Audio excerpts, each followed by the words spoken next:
दर्शकों, ओम नमः शिवाय। दर्शकों, शिव पुराण की श्रृंखला में चलिए ईश्वर का आशीर्वाद प्राप्त करते हैं।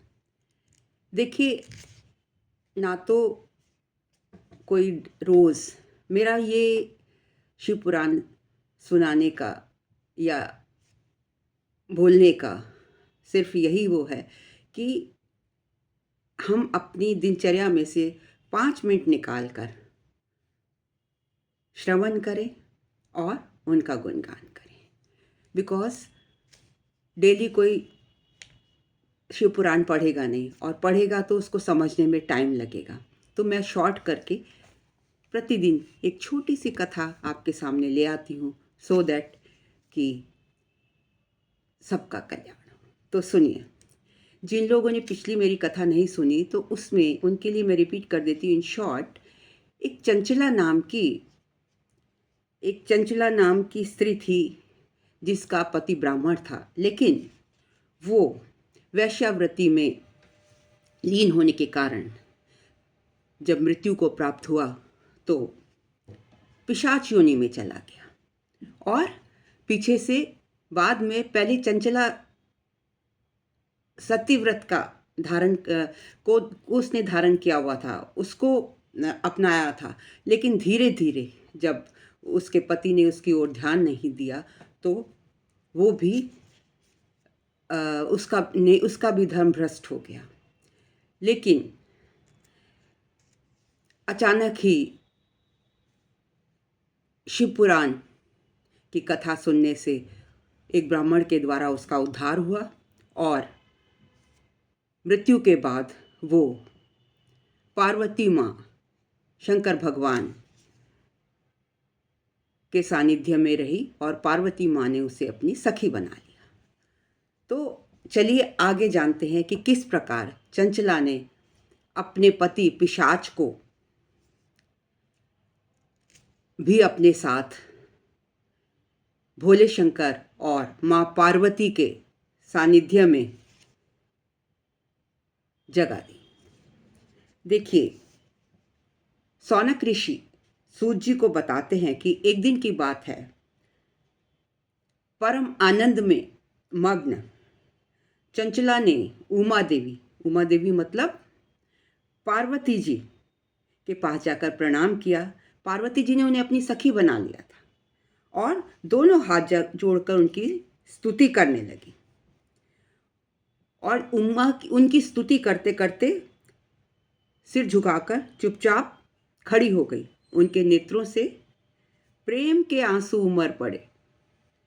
तब करुणा से भरी हुई शंकर प्रिया भक्त वत्सला पार्वती देवी ने चंचला को संबोधित करके बड़े प्रेम से इस प्रकार कहा, सखी चंचले सुंदरी, मैं तुम्हारी की हुई इस स्तुति से बहुत प्रसन्न हूं।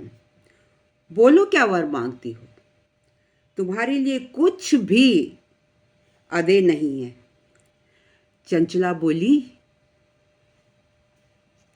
गिरिराज कुमारी, मेरे पति बिंदुक इस समय कहाँ हैं?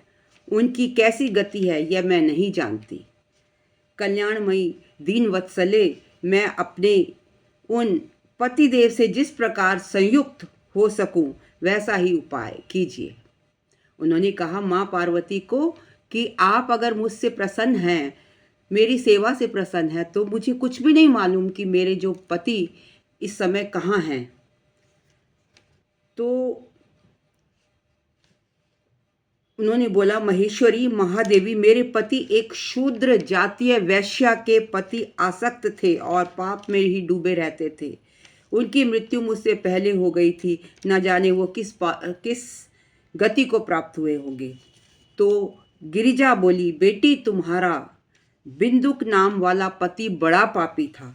उसका उपभोग करने वाला वह महामूढ़ मरने के बाद नरक में पड़ा। अगणित वर्षों तक नरक में नाना प्रकार के दुख भोग कर वह पापात्मा अपने शेष पाप को भोगने के लिए विंध्याचल पर्वत पर पिशाच हुआ है। मतलब वो पिशाच बन गया। और कहाँ पर है? विंध्याचल पर्वत पर। और इस वक्त वो नाना प्रकार के कष्ट सह रहा है, वायु पीकर जी रहा है और सदा ही इस प्रकार के कष्ट सहता रहेगा। तो गौरी सूत जी कहते हैं कि शौनक गौरी देवी की ये बात सुनकर, सूत जी कथा सुना रहे हैं, ये बात सुनकर उत्तम व्रत का पालन करने वाली चंचला उस समय पति के महान दुख से दुखी हो गई। फिर मन में स्थिर करके उस ब्राह्मण पति व्यथित हृदय के महेश्वरी को प्रणाम करके पुनः पूछा। चंचला ने पूछा, महादेवी मुझ पर कृपा कीजिए और दूषित कर्म करने वालों और दुष्ट पति का अब उद्धार कर दीजिए। देवी कुत्सित बुद्धि वाले और उस पापात्मा पति को किस उपाय से उत्तम गति प्राप्त हो सकती है, यह शीघ्र बताइए, आपको मेरा नमस्कार है। अब पार्वती जी कहने लगी कि तुम्हारा पति यदि शिव पुराण, देखिए उसका सॉल्यूशन क्या है। अगर हम शिव पुराण पढ़ते हैं तो बड़े से बड़ी हमारी गलती भी माफ़ कर देते हैं शंकर भगवान, पार्वती माँ। लेकिन इसका मतलब ये नहीं है कि हम गलतियां जानबूझकर करते जाएं। यदि शिव पुराण की पुण्यमयी उत्तम कथा सुने तो सारी दुर्गति पार करके वह उत्तम गति का भागी हो सकता है। माँ पार्वती ने कहा कि यदि तुम्हारा पति जो पिशाच बना हुआ है वो शिव पुराण की कथा को सुने तो वो फिर से उत्तम गति को प्राप्त हो सकता है। तो इस प्रकार के वचन सुनकर चंचला ने हाथ जोड़कर मस्तक झुकाकर उन्हें बारंबार माँ पार्वती को प्रणाम किया और अपने पति के समस्त पापों की शुद्धि और उत्तम गति की प्राप्ति के लिए पार्वती देवी से ये प्रार्थना की कि मेरे पति को शिव पुराण सुनाने की व्यवस्था होनी चाहिए। उन्होंने पार्वती माँ से ये रिक्वेस्ट की। तो पार्वती माँ ने क्या किया? पार्वती माँ ने किनको बुलाया? एक गंधर्वराज जिनका नाम था तुम्बुर को बुलाकर उससे प्रसन्नतापूर्वक इस प्रकार कहा, तुम्बुर, तुम्हारी भगवान शिव में प्रीति है, तुम भगवान शिव को मानते हो, तो तुम मेरी बात मानो। तुम विंध्याचल पर्वत पर चंचुला को ले जाओ और वहाँ जाकर आप शिव पुराण के पाठ की व्यवस्था करो।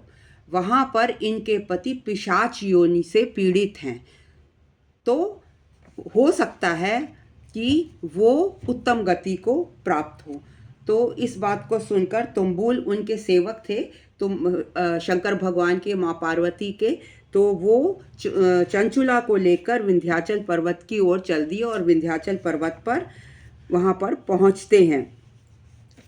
तो वहाँ देखते हैं गंधर्वराज तुम्बुर बहुत ही मन ही मन प्रसन्न हुए। उन्होंने अपने भाग्य की सराहना की कि माँ पार्वती ने मुझे कोई काम सौंपा है। और कभी वो वहाँ जाकर उन्होंने देखा कि जो उनका पति था ब्राह्मण, जो पिशाच योनि को प्राप्त हो गया था, वो कभी हंसता था, कभी रोता था, उसकी ठोड़ी जो थी बहुत बड़ी थी और कभी वो उछलता था, उसकी आकृति बहुत ही विकराल थी। तो भगवान शिव की उत्तम कृतिका गान करने वाले महाबली जो तुम्बुर थे, वो भगवान शिव की आराधना किया करते थे। तो अत्यंत भयंकर पिशाच को पाशों द्वारा बांध लिया। पिशाच को उन्होंने बांध लिया, क्योंकि पिशाच योनि में है, वो तो सुनेगा नहीं। तो वहाँ बांधकर फिर उसी स्थान पर मंडप आदि की रचना की। वहाँ पर मंडप बिछाया गया और सभी वहाँ के जो योगी लोग थे और विंध्याचल पर्वत पर कथा सुनने के लिए देव ऋषि थे, वो सब लोग शीघ्र से वहाँ पहुँच गए और आदरपूर्व शिव पुराण सुनने के लिए आए लोगों का उस पर्वत पर बड़ा अद्भुत कल्याणकारी समाज जुट गया, मतलब सब लोग, देवता लोग और सब लोग वहां पर इकट्ठे हो गए।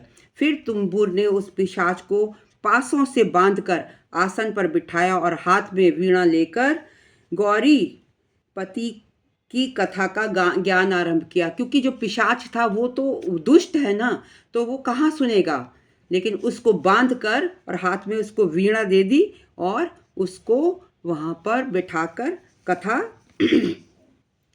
सुनानी शुरू करी। कहाँ से? 7वीं वायु संहिता तक महामात्य सहित शिव पुराण की कथा उन्होंने स्पष्ट वर्णन किया। 7 संहिताएं हैं शिव पुराण में, सहित शिव पुराण आदर पूर्वक श्रवण करने से सभी श्रोता पूर्णतः कृतार्थ हो गए और परम पुण्यमय शिव पुराण को सुनकर उस पिशाच ने अपने सारे पापों को धोकर उस पैशाचिक शरीर को त्याग दिया। फिर तो शीघ्र ही उसका रूप दिव्य हो गया। देखिए, पिशाच से वो दिव्य रूप में आ गया। अंग कांति गौरव की गौर वर्ण की प्राप्ति हुई। शरीर पर श्वेत वस्त्र और सब प्रकार के पुरुषोचित आभूषण उसके अंगों को उभासित करने लगे। वो त्रिनेत्रधारी चंद्रशेखर रूप हो गया, मतलब वो ऐसे लगने लगा जैसे शिव भगवान। चंद्रशेखर कौन है? शिव भगवान। इस प्रकार दिव्य देवधारी होकर श्रीमान बिंदुक, जो ब्राह्मण था, जो वैश्यव्रती करता था, प्राण वल्लभ चंचुला के साथ स्वयं भी पार्वती वल्लभ भगवान शिव का गुणगान करने लगा। तो देखिए शिव पुराण का कितना महत्व है। आज मैंने आपको एक और कथा शिव पुराण से सुनाई, जिसमें कि पिशाच योनि से भी ब्राह्मण को मुक्ति मिल गई।